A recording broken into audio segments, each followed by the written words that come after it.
नमस्कार दोस्तों, क्या आपने कभी रात के सन्नाटे में गहरे ठंडे पानी को देखकर एक अजीब सी सिहरन महसूस की है? तंत्र शास्त्रों और पुरानी लोक कथाओं में एक बेहद खौफनाक और मायावी इकाई का जिक्र मिलता है, जिसे जलपिशाच या जलपिशाचनी कहा जाता है। ये कोई आम रूह या प्रेत नहीं होता। जलपिशाच का जन्म तब होता है जब किसी इंसान की मृत्यु पानी में डूबने से भयंकर घुटन, तड़प और किसी गहरे धोखे के साथ होती है। पानी में दफन होने के कारण इनकी आत्मा को कभी मुक्ति नहीं मिलती और ये उसी गहरे जलस्रोत, जैसे किसी पुराने डैम, शापित नदी या अंधेरे कुएं की तलहटी में हमेशा के लिए कैद हो जाते हैं। जलपिशाच बेहद ताकतवर और छलावे में माहिर होते हैं। इनकी मौजूदगी का सबसे पहला एहसास होती है हवा में अचानक घुलने वाली सड़ी हुई काई, रुके हुए गंदे पानी और मरी हुई मछलियों की भयंकर सड़ांध। ये पानी की सतह पर ठोस जमीन की तरह चल सकते हैं और अपने पीछे विकृत और गीले पैरों के निशान छोड़ते हैं। इनकी सबसे डरावनी खासियत यह है कि जल पिशाच अपना रूप बदल सकते हैं, आपके किसी करीबी की हूबहू आवाज निकाल सकते हैं और आपके घर तक में घुसपैठ कर सकते हैं। इनका मकसद सिर्फ मारना नहीं होता, ये अक्सर अपने शिकार को पानी की उन ठंडी अंधेरी गहराइयों में खींच लेते हैं और बदले में अपना कोई साया या छलावा उनके परिवार के बीच छोड़ देते हैं, ताकि सदियों तक उनका खेल चलता रहे। अगर आप अब भी सोच रहे हैं कि एक जलपिशाच असल में कितना मायावी, क्रूर और भयानक हो सकता है, तो बस इस कहानी को सुनिए। इस कहानी को सुनने के बाद आपको खुद ब खुद समझ में आ जाएगा कि जलपिशाच का असली खौफ क्या होता है। और शायद अगली बार किसी गहरे शांत पानी के पास जाने से पहले आप 100 बार सोचेंगे। बात साल 1998 की है। कोंकण और पश्चिमी घाट के बीच बसा एक छोटा सा आदिवासी गांव है, पानगिरी। पानगिरी कोई ऐसी जगह नहीं है जहां लोग घूमने जाते हो। यह गांव सिर्फ इसलिए नक्शे पर है क्योंकि यहां ब्रिटिश काल का एक बहुत पुराना और विशाल डैम बना हुआ है, पानगिरी रिजर्वायर। इस डैम के 3 तरफ घने जंगल और ऊंची पहाड़ियां हैं और चौथी तरफ यह छोटा सा गांव। सुधीर साठे, जो सिंचाई विभाग में एक सीनियर एग्जीक्यूटिव इंजीनियर थे, उनका ट्रांसफर मुंबई से इस पानगिरी डैम के रखरखाव के लिए कर दिया गया था। सुधीर एक बेहद प्रैक्टिकल, विज्ञान को मानने वाले और निडर इंसान थे। उनके परिवार में उनकी पत्नी पल्लवी और 7 साल की एक बेटी थी, श्रुति। पानगिरी जैसी जगह पर पोस्टिंग को लोग सजा मानते थे। वहां न ढंग के स्कूल थे, न अस्पताल और न ही कोई बाजार। लेकिन सुधीर को शांत जगहें पसंद थीं। जब सुधीर अपने परिवार के साथ पानगिरी पहुंचे तो उनके रहने का इंतजाम डैम से करीब 1 किलोमीटर दूर पहाड़ी पर बने बंगलो नंबर 4 में किया गया था। यह बंगला अंग्रेजों के जमाने का था। लाल ईंटों की दीवारें, सागौन की लकड़ी के भारी दरवाजे, ऊंची छतें और फर्श पर बिछा लाल रंग का रेड ऑक्साइड। बंगले के चारों तरफ बड़े बड़े जंगली पेड़ थे और इसके पीछे से एक पगडंडी सीधी डैम के गहरे पानी तक जाती थी। बंगले में घुसते ही एक अजीब सी सीलन और काई की महक आती थी। ऐसा लगता था जैसे यह घर सालों से पानी के अंदर डूबा हुआ था और अभी अभी बाहर निकाला गया हो। उनका सामान सेट करने में मदद करने के लिए विभाग का एक पुराना चपरासी सखाराम वहां मौजूद था। सखाराम की उम्र कोई 60 के पार रही होगी। वह चुपचाप अपना काम कर रहा था, लेकिन उसकी नजरें बार बार बंगले की छतों और कोनों को ऐसे घूर रही थीं जैसे वो किसी चीज के छुपने की जगह तलाश रहा हो। शाम को जब सखाराम जाने लगा तो सुधीर ने उससे कहा, सखाराम काका, कल सुबह 8 बजे आ जाना। बाहर का बगीचा साफ करना है, बहुत घास उगाई है। सखाराम ने हाथ जोड़ते हुए कहा, साहब जी, मैं सुबह 7 बजे ही आ जाऊंगा, लेकिन सूरज ढलने के बाद मुझे यहां रुकने के लिए मत कहिएगा। और साहब, हो सके तो रात को पीछे वाले बाथरूम का दरवाजा बाहर से कुंडी लगाकर बंद ही रखिएगा। सुधीर हंसा, क्यों काका, कोई चोर उचक के आते हैं क्या पीछे से? सखाराम की आंखों में एक अजीब सी दहशत थी। उसने अपनी सूखी जुबान से होंठ चाटे और बोला, चोर नहीं साहब, यहां पानी का अपना एक अलग कानून है। इस बंगले को 5 साल से किसी ने अंदर से नहीं खोला था। आप लोग शहर के हैं इसलिए बता रहा हूं। रात को अगर पानी टपकने की आवाज आए तो उसे बंद करने मत उठना। इतना कहकर सखाराम बिना पीछे देखे पगडंडी से नीचे उतर गया। सुधीर और पल्लवी ने इस बात को एक अनपढ़ देहाती का अंधविश्वास माना और नजरअंदाज कर दिया। पर उन्हें नहीं पता था कि सखाराम की वो चेतावनी उनके लिए जीवन दान बन सकती थी। शुरुआती 3-4 दिन बहुत आराम से बीते, लेकिन 5वीं रात को इस घर ने अपना असली रंग दिखाना शुरू किया। रात के करीब 2 बज रहे थे। बाहर पानगिरी के जंगलों में सन्नाटा पसरा था। सिर्फ डैम के पानी के गिरने की धीमी धीमी गड़गड़ाहट आ रही थी। सुधीर और पल्लवी अपने बेडरूम में सो रहे थे और श्रुति बगल वाले छोटे कमरे में। अचानक पल्लवी की नींद टूटी। उसे कुछ आवाज आ रही थी। आवाज बहुत साफ थी। ऐसा लग रहा था जैसे घर के सबसे पिछले हिस्से में बने उस पुराने बाथरूम का नल खुला छूट गया है। पल्लवी ने सुधीर को जगाया। सुधीर ने झल्लाते हुए कहा, अरे कोई पुराना वॉल्व लीक कर रहा होगा, कल प्लम्बर को बुलाकर ठीक करा लूंगा, सो जा। लेकिन वो आवाज, वो किसी नल से टपकते पानी की आवाज नहीं थी। वो आवाज ऐसी थी जैसे कोई गीले कपड़ों में घर के अंदर चल रहा हो। पल्लवी के रोंगटे खड़े हो गए। उसने सुधीर का हाथ जोर से पकड़ लिया। सुधीर, ये नल की आवाज नहीं है, कोई चल रहा है बाहर। सुधीर ने अपनी टॉर्च उठाई और बेडरूम का दरवाजा खोला। पूरा ड्राइंग रूम अंधेरे में डूबा था। सुधीर ने टॉर्च की रोशनी फर्श पर मारी। जो उसने देखा उससे उसका वैज्ञानिक दिमाग सुन्न पड़ गया। ड्राइंग रूम के लाल फर्श पर पानी के पैरों के निशान थे। वो पैरों के निशान किसी नंगे पैर वाले इंसान के थे, लेकिन वो निशान बहुत अजीब थे। एड़ियां जमीन पर थीं, लेकिन पंजों का हिस्सा ऐसा था जैसे पैर की उंगलियां बहुत लंबी और मुड़ी हुई हों। सबसे डरावनी बात यह थी कि उन निशानों से नदी की सड़ी हुई काई और मरी हुई मछलियों जैसी भयंकर बदबू आ रही थी। सुधीर ने उन निशानों का पीछा किया। वो निशान मुख्य दरवाजे से नहीं आए थे।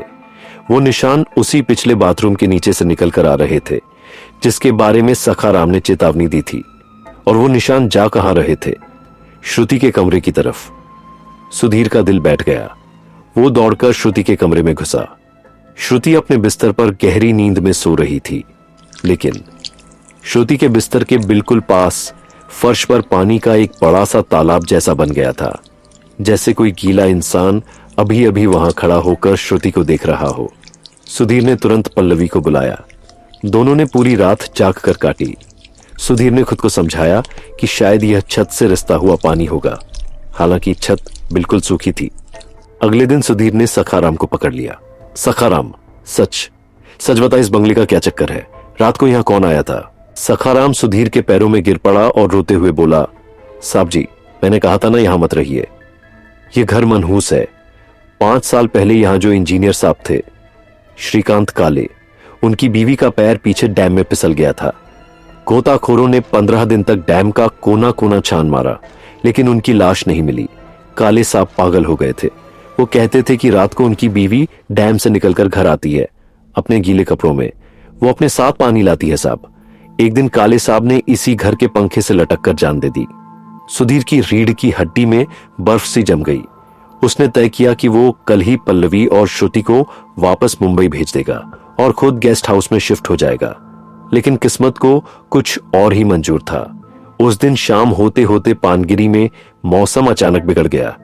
कोंकण की वो भयानक बारिश शुरू हो गई जिसे मूसलाधार कहना भी कम होगा। बिजली के तार टूट गए और पूरा इलाका घोर अंधेरे में डूब गया। टेलीफोन लाइनें ठप हो गईं। अब वो तीनों उस मनहूस बंगले में पूरी तरह से कट चुके थे। रात के 10 बज रहे थे। बाहर तूफान अपने चरम पर था। बारिश की बूंदें टीन की छत पर ऐसे गिर रही थीं जैसे कोई हथौड़े मार रहा हो। सुधीर ने ड्राइंग रूम में लालटेन जला रखी थी। पल्लवी और श्रुति सोफे पर डरे हुए बैठे थे। तभी पूरे घर का तापमान अचानक से 0 के करीब पहुंच गया। सुधीर के मुंह से बोलते वक्त भाप निकलने लगी। सीलन और सड़ी हुई काई की वो बदबू इतनी तेज हो गई कि पल्लवी को उल्टी जैसा महसूस होने लगा। और फिर घर के पिछले हिस्से से एक आवाज आई। यह उस पुराने बाथरूम के लकड़ी के दरवाजे पर खरोंच लगने की आवाज थी, जैसे कोई अपने लंबे नाखूनों से दरवाजे को अंदर से चीरने की कोशिश कर रहा हो। सुधीर ने कुल्हाड़ी उठाई और लालटेन लेकर उस कॉरिडोर की तरफ बढ़ा। पल्लवी ने उसे रोकने की बहुत कोशिश की, लेकिन सुधीर को आज इस वहम को खत्म करना था। सुधीर जैसे ही बाथरूम के दरवाजे के पास पहुंचा, खरोंचने की आवाज एकदम बंद हो गई। एकदम सन्नाटा। बाहर गिरती बारिश की आवाज भी जैसे सुन्न हो गई। सुधीर ने कांपते हाथों से बाथरूम की कुंडी खोली और दरवाजा धक्का दिया। अंदर कुछ नहीं था, बस पुराना सा बाथटब और एक बड़ा सा आईना। लेकिन बाथटब पानी से लबालब भरा हुआ था और वो पानी मटमैला, काला और गाढ़ा था। सुधीर ने राहत की सांस ली। वो वापस पलटने ही वाला था कि तभी लालटेन की रोशनी बाथरूम के आईने पर पड़ी। सुधीर की चीख उसके गले में ही घुटकर रह गई। आईने में सुधीर का अक्स नहीं दिख रहा था। आईने में वो बाथटब दिख रहा था और उस बाथटब के काले पानी के अंदर से एक औरत का चेहरा धीरे धीरे बाहर आ रहा था। उसकी त्वचा सफेद और फूली हुई थी, जैसे कोई लाश हफ्तों से पानी में पड़ी हो। उसके बाल बेहद लंबे और पानी से चिपके हुए थे। उसकी आंखें नहीं थीं। आंखों की जगह बस दो काले गहरे गड्ढे थे, जिनमें से गंदा पानी रिस रहा था। और वो चेहरा आईने के अंदर से सुधीर को देखकर मुस्कुरा रहा था। तभी सुधीर को अपने पीछे से पल्लवी की दिल दहला देने वाली चीख सुनाई दी। सुधीर लालटेन गिराकर ड्राइंग रूम की तरफ भागा। सुधीर, श्रुति कहां है? पल्लवी पागलों की तरह चीख रही थी। सोफे पर श्रुति नहीं थी। लालटेन बुझ चुकी थी। बाहर चमकती बिजली की नीली रोशनी खिड़कियों से अंदर आ रही थी। उसी आसमानी बिजली की एक चमक में सुधीर ने देखा, घर का मुख्य दरवाजा खुला हुआ था। दरवाजे से बाहर पगडंडी पर, जो सीधे डैम की तरफ जाती थी, पानी के वही डरावने पैरों के निशान बने हुए थे। और उन बड़े पैरों के निशानों के साथ नन्ही श्रुति के पैरों के निशान भी थे। सुधीर बिना कुछ सोचे उस भयानक बारिश और अंधेरे में बाहर डैम की तरफ दौड़ पड़ा। वो पागलों की तरह अपनी बच्ची का नाम पुकार रहा था। पगडंडी फिसलन भरी थी। वो कई बार गिरा, उसके घुटने छिल गए, लेकिन वो नहीं रुका। जब वो डैम के किनारे पहुंचा तो पानी पूरे उफान पर था। लहरें पत्थरों से ऐसे टकरा रही थीं जैसे कोई भूखा जानवर दहाड़ रहा हो। बिजली चमकी और सुधीर ने जो देखा उसने उसके दिमाग के परखच्चे उड़ा दिए। डैम के किनारे उफनते पानी से कुछ ही इंच दूर 7 साल की श्रुति खड़ी थी। वो एकदम शांत थी, किसी सम्मोहन में, और उसके ठीक सामने पानी के अंदर से एक आकृति बाहर निकल रही थी। वो एक औरत थी, वही औरत जो सुधीर ने आईने में देखी थी। उसके शरीर से बाल्टियों गंदा पानी गिर रहा था। वो पानी पर ऐसे खड़ी थी जैसे वो कोई ठोस जमीन हो। उसने अपने सफेद सड़े हुए हाथ श्रुति की तरफ बढ़ाए। श्रुति बिना पलक झपकाए उस पानी की लाश की तरफ बढ़ रही थी। श्रुति नहीं! सुधीर अपनी पूरी ताकत लगाकर चीखा और उसने छलांग लगा दी। उसने श्रुति की फ्रॉक को पीछे से पकड़कर खींचा। जैसे ही सुधीर ने श्रुति को छुआ, उस जल पिशाचनी ने एक ऐसी खौफनाक और कर्कश चीख मारी जिसने उस तूफान की आवाज को भी दबा दिया। वो चीख किसी इंसान की नहीं थी। वो चीख उस डैम के गहरे घुटन भरे पानी की थी। उस औरत ने अपने लंबे गीले बालों को एक कोड़े की तरह सुधीर की तरफ फेंका। सुधीर ने श्रुति को अपनी छाती से लगा लिया और खुद को पीछे की तरफ गिरा लिया। वो दोनों कीचड़ में लथपथ होकर दूर जा गिरे। सुधीर ने हिम्मत जुटाकर वापस पानी की तरफ देखा। वहां कोई नहीं था, सिर्फ डैम का उफनता हुआ पानी और लहरों का शोर था। सुधीर ने श्रुति को गोद में उठाया और बिना पीछे देखे, बिना रुके बंगले की तरफ भागा। पल्लवी दरवाजे पर खड़ी रो रही थी। उस रात उन्होंने घर का एक एक दरवाजा, एक एक खिड़की, यहां तक कि बाथरूम के सारे ड्रेन होल भारी सामान रखकर बंद कर दिए। वो तीनों रात भर ड्राइंग रूम के बीचों बीच एक दूसरे को जकड़कर बैठे रहे। घर के बाहर पूरी रात पानी के छपछपाने और किसी के रोने की आवाजें आती रहीं। अगली सुबह जैसे ही सूरज की पहली किरण निकली, सुधीर ने अपना कोई सामान नहीं समेटा। उसने सिर्फ अपनी कार की चाबी उठाई, पत्नी और बच्ची को गाड़ी में डाला और पानगिरी से हमेशा के लिए निकल गया। उसने अपनी नौकरी से इस्तीफा फैक्स कर दिया, लेकिन कभी उस मनहूस जगह वापस नहीं गया। आप सोच रहे होंगे कि सुधीर और उसका परिवार बच गया और कहानी खत्म हो गई। काश ऐसा ही होता। इस घटना को बीते हुए 4 साल हो चुके थे। वो लोग अब पुणे के एक पॉश अपार्टमेंट में रहने लगे थे। श्रुति अब 11 साल की हो चुकी थी, लेकिन उस रात के बाद से उसने बोलना बिल्कुल बंद कर दिया था। डॉक्टर इसे ट्रॉमा कहते थे। एक दिन सुधीर ऑफिस से घर लौटा। बाहर हल्की हल्की बारिश हो रही थी। उसने देखा कि पल्लवी किचन में काम कर रही है और श्रुति बाथरूम में नहाने गई है। सुधीर सोफे पर बैठकर अखबार पढ़ने लगा। तभी सुधीर के कानों में एक आवाज पड़ी। बाथरूम से कोई गाना गुनगुना रहा था। सुधीर की खुशी का ठिकाना नहीं रहा। 4 साल बाद उसकी बेटी की आवाज निकली थी। वो दौड़कर बाथरूम के दरवाजे के पास गया। श्रुति, बेटा तू गा रही है? सुधीर ने प्यार से पूछा। अंदर से गुनगुनाहट बंद हो गई। कुछ सेकंड का सन्नाटा रहा और फिर अंदर से एक आवाज आई। वो आवाज 11 साल की श्रुति की नहीं थी। वो एक औरत की भारी, गूंजती हुई और पानी जैसी बुदबुदाती हुई आवाज थी। उस आवाज ने कहा, मैं तो 4 साल पहले ही तुम्हारे साथ आ गई थी सुधीर। डैम में तुमने जिसे बचाया था वो तुम्हारी बेटी नहीं थी। सुधीर के पैरों तले जमीन खिसक गई। उसने झटके से बाथरूम का दरवाजा खोला। अंदर बाथटब पानी से भरा हुआ था, लेकिन बाथटब के अंदर श्रुति नहीं थी। वहां पानी में तैरती हुई श्रुति की सिर्फ वो फ्रॉक पड़ी थी जो उसने पहन रखी थी। बाथरूम की खिड़की खुली थी और बाहर तेज बारिश हो रही थी। पुणे के उस पॉश अपार्टमेंट के बाथरूम का दरवाजा खुला था। बाहर मूसलाधार बारिश हो रही थी। सुधीर साठे फर्श पर घुटनों के बल बैठा था। उसके सामने बाथटब में सिर्फ पानी भरा था और पानी की सतह पर तैर रही थी श्रुति की वो नीली फ्रॉक। सुधीर का दिमाग सुन्न हो चुका था। वो एक पढ़ा लिखा इंजीनियर था, विज्ञान और तर्क पर चलने वाला इंसान, लेकिन उसके कानों में अभी भी उस पानी जैसी बुदबुदाती हुई भारी आवाज की गूंज थी। मैं तो 4 साल पहले ही तुम्हारे साथ आ गई थी सुधीर। डैम में तुमने जिसे बचाया था वो तुम्हारी बेटी नहीं थी। अगर बाथटब में वो चीज थी तो श्रुति कहां थी? क्या वो 4 साल से उसी पानगिरी डैम के ठंडे अंधेरे पानी में डूब रही थी? क्या वो पिछले 4 सालों से हर रात अपनी मां को पुकार रही थी?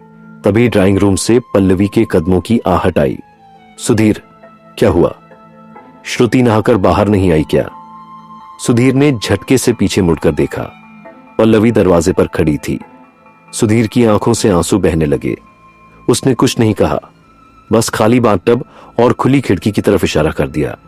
उस दिन उस अपार्टमेंट में जो चीख गूंजी, उसने सुधीर की जिंदगी के बचे खुचे सुकून को भी हमेशा के लिए खत्म कर दिया। पुलिस आई, लेकिन सुधीर पुलिस से क्या कहता?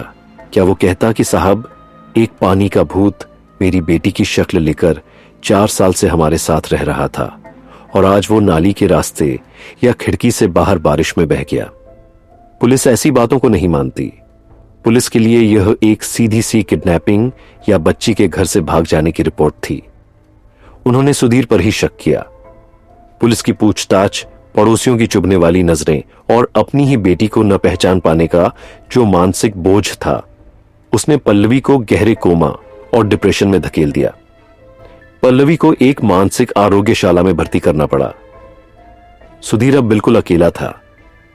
उस बड़े से घर में सिर्फ वो था और वो खौफनाक सन्नाटा। घटना के 2 हफ्ते बीत चुके थे। एक रात सुधीर श्रुति के खाली कमरे में बैठा था। वो श्रुति की अलमारी का सामान निकाल रहा था। तभी उसके हाथ में श्रुति की स्कूल की कुछ पुरानी ड्राइंग बुक्स लगी। सुधीर ने पन्ने पलटने शुरू किए। श्रुति पिछले 4 साल से बोलती नहीं थी, तो वो सिर्फ ड्राइंग करती थी। सुधीर और पल्लवी सोचते थे कि ट्रॉमा की वजह से बच्ची अजीबोगरीब चीजें बनाती है, लेकिन आज सुधीर उन पन्नों को एक अलग नजरिए से देख रहा था। ड्राइंग बुक के शुरुआती पन्नों पर सिर्फ काले क्रेयॉन से घनी घनी लाइनें खींची गई थीं, लेकिन जैसे जैसे सुधीर पन्ने पलटता गया, उसके रोंगटे खड़े होने लगे। वो कोई आम बच्चों वाली ड्राइंग नहीं थी। उन पन्नों पर एक नक्शा बना हुआ था, एक ऐसा नक्शा जो किसी इंसान के बस का नहीं था। उसमें पानगिरी डैम का अंडर वाटर नक्शा था। कहां कौन सी चट्टान है, पानी की गहराई कहां कितनी है, और डैम के बिल्कुल बीचों बीच तलहटी में एक पुराने डूबे हुए मंदिर का चित्र बना हुआ था। एक ऐसा मंदिर जो शायद डैम बनने से पहले कभी उस गांव का हिस्सा रहा होगा। ड्राइंग बुक के बिल्कुल आखिरी पन्ने पर एक ऐसा चित्र था जिसने सुधीर की नसों में बहते खून को जमा दिया। उस चित्र में पानी के नीचे एक लोहे की जंजीर बनी थी। जंजीर एक खंभे से बंधी थी और उस जंजीर के दूसरे सिरे पर एक छोटी सी बच्ची बैठी थी जो ऊपर पानी की सतह की तरफ देख रही थी। चित्र के नीचे बच्चे की टेढ़ी मेढ़ी हैंडराइटिंग में सिर्फ 2 शब्द लिखे थे, मुझे ठंड लग रही है बाबा। सुधीर जोर जोर से हांफने लगा। वो चीज, वो साया जो 4 साल तक श्रुति बनकर इस घर में रही, वो सुधीर को चिढ़ा रही थी। वो उसे बता रही थी कि असली श्रुति कहां है। सुधीर ने उसी वक्त अपनी कार की चाबी उठाई। बाहर भयंकर बारिश हो रही थी।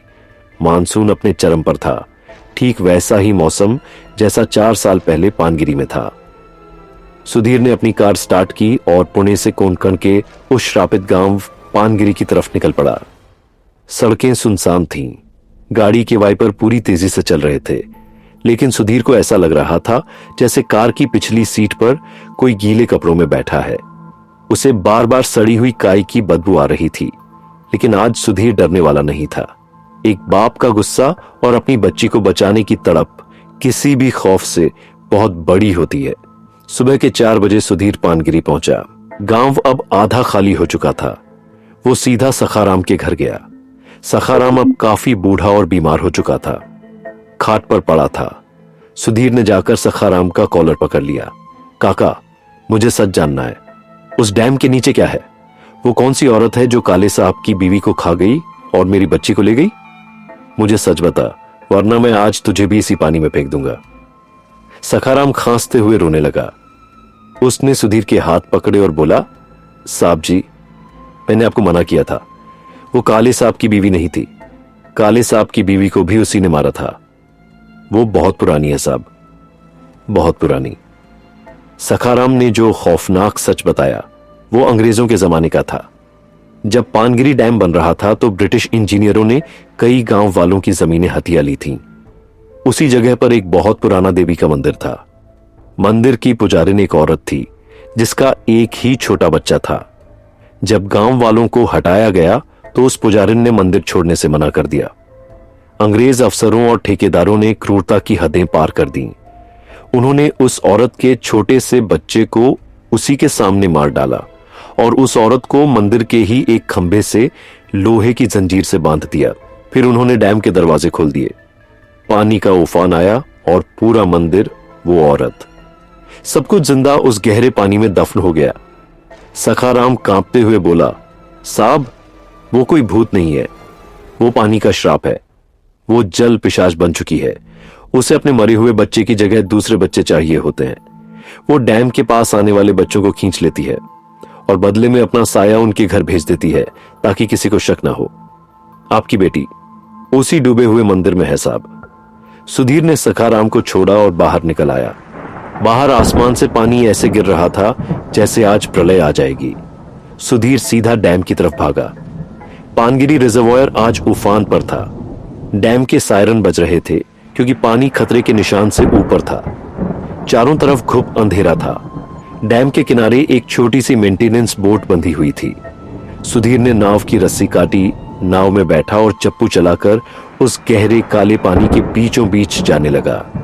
नाव जैसे जैसे पानी के बीच में पहुंच रही थी, बारिश अचानक शांत होने लगी, लेकिन हवा में एक भयंकर घुटन थी। सुधीर को वो जगह मिल गई जो श्रुति के नक्शे में थी। नाव रोककर सुधीर ने पानी में देखा। टॉर्च की रोशनी गहरे पानी को चीर रही थी। अचानक सुधीर की टॉर्च की रोशनी पर किसी चीज का अक्स पड़ा। नाव के बिल्कुल नीचे गहरे पानी में 2 पीली चमकती हुई आंखें सुधीर को ही घूर रही थीं। वो आंखें धीरे धीरे ऊपर की तरफ आ रही थीं। पानी में बुलबुले उठने लगे। एक सड़ा हुआ, सूजा हुआ सफेद हाथ पानी से बाहर निकला और उसने नाव के किनारे को पकड़ लिया। फिर वो खौफनाक चेहरा बाहर आया। वही औरत जिसके बाल पानी में किसी ऑक्टोपस की तरह तैर रहे थे। उसने नाव को जोर से हिलाया। सुधीर गिरा नहीं। उसने नाव में रखा एक भारी लोहे का रेंच उठाया और पूरी ताकत से उस जल पिशाच के हाथ पर दे मारा। एक अमानवीय, कान फाड़ देने वाली चीख गूंजी। सुधीर रर। वो चीख पल्लवी की आवाज में थी। मेरी बच्ची कहां है डायन? सुधीर चीखा। वो चीज पानी पर तैरती हुई सुधीर के बिल्कुल करीब आ गई। उसने इस बार श्रुति की मासूम आवाज में कहा, बाबा, मुझे बचा लो बाबा, मुझे बहुत ठंड लग रही है। सुधीर का कलेजा फट गया, लेकिन वो जानता था कि यह एक छलावा है। तभी सुधीर ने पानी के नीचे कुछ देखा। उस जल पिशाच के ठीक नीचे गहराई में एक धुंधली सी आकृति बंधी हुई थी। वो श्रुति थी, पानी के अंदर किसी तरह जिंदा, लेकिन जंजीरों से बंधी हुई। सुधीर ने कुछ नहीं सोचा। उसने एक गहरी सांस ली और उस काले खौफनाक पानी में छलांग लगा दी। पानी बर्फ जैसा ठंडा था। पानी के अंदर का नजारा किसी नरक से कम नहीं था। वो डूबा हुआ मंदिर वहां मौजूद था। सुधीर तैरता हुआ नीचे गया। श्रुति मंदिर के खंभे से उसी जंजीर से बंधी थी जो उस पुजारिन की थी। श्रुति की आंखें बंद थीं, उसके मुंह से छोटे छोटे बुलबुले निकल रहे थे। सुधीर ने जंजीर खोलने की कोशिश की, लेकिन वो बहुत भारी थी। तभी उसे एहसास हुआ कि पानी के अंदर उसके पीछे कोई है। उसने पलटकर देखा। वो जलपिशाच पानी के अंदर और भी ज्यादा भयानक लग रही थी। उसका मुंह किसी दरिंदे की तरह खुल चुका था, जिसमें नुकीले दांत थे। वो सुधीर की तरफ झपटी। सुधीर की सांस टूटने लगी थी। फेफड़े फटने को तैयार थे, लेकिन एक बाप की ताकत किसी भी तंत्र मंत्र से बड़ी होती है। सुधीर ने अपनी कमर से वो भारी रेंच निकाला और उस पिशाचनी के मुंह में घुसा दिया। पिशाचनी तड़प कर पीछे हटी। सुधीर ने पूरी ताकत लगाकर वो जंजीर खींची। जंजीर जिस पत्थर से बंधी थी वो काफी पुराना हो चुका था। पत्थर दरका और जंजीर ढीली पड़ गई। सुधीर ने श्रुति को अपनी बाहों में भरा और पानी की सतह की तरफ पैर मारने लगा। उसके फेफड़ों में पानी घुसने लगा था। आंखों के आगे अंधेरा छा रहा था। नीचे से वो पिशाचनी सुधीर का पैर पकड़ने के लिए तेजी से आ रही थी। सुधीर ने अपनी आखिरी ताकत लगाई और पानी की सतह तोड़ दी। वो हांफता हुआ बाहर निकला। उसने श्रुति को नाव में फेंका और खुद भी गिरता पड़ता नाव पर चढ़ गया। नीचे पानी में भयंकर हलचल हुई, जैसे कोई चीज बाहर आने की कोशिश कर रही हो, लेकिन शायद उस जंजीर के टूट जाने से उस पिशाचनी की ताकत उस मंदिर तक ही सीमित रह गई थी। सुधीर ने पागलों की तरह चप्पू चलाया और नाव को किनारे पर ले आया। किनारे पर पहुंचकर सुधीर ने श्रुति को जमीन पर लिटाया। बच्ची के शरीर में कोई हरकत नहीं थी। सुधीर ने उसकी छाती को जोर जोर से दबाना शुरू किया। श्रुति, उठ बेटा, बाबा आ गए हैं, प्लीज उठ जा। सुधीर फूट फूट कर रो रहा था। उसने श्रुति के मुंह में हवा फूंकी। अचानक श्रुति के मुंह से ढेर सारा काला पानी बाहर निकला और उसने एक लंबी खांसती हुई सांस ली। श्रुति ने धीरे धीरे आंखें खोली। उसने सुधीर को देखा और 4 साल बाद उसके मुंह से पहली असली आवाज निकली, बाबा, आप आ गए। सुधीर ने श्रुति को अपनी छाती से चिपका लिया। वो उस भयंकर बारिश में उसी कीचड़ में बैठकर रोता रहा। उसने अपनी असली बेटी को मौत के जबड़े से निकाल लिया था। दोस्तों, अगर पानगिरी डैम के इस खौफनाक जल पिशाच की कहानी ने आपके भी रोंगटे खड़े कर दिए हैं, तो वीडियो को लाइक जरूर करें। ऐसी ही और दिल दहला देने वाली और रहस्यमयी कहानियों के लिए हमारे चैनल को सब्सक्राइब करें और बेल आइकन को दबाना बिल्कुल न भूलें, ताकि हमारी अगली खौफनाक कहानी सबसे पहले आप तक पहुंचे। कमेंट्स में जरूर बताएं कि आपको इस कहानी का कौन सा हिस्सा सबसे ज्यादा डरावना लगा। तो मिलते हैं अगले वीडियो में। तब तक के लिए मुस्कुराते रहिए और मस्त रहिए।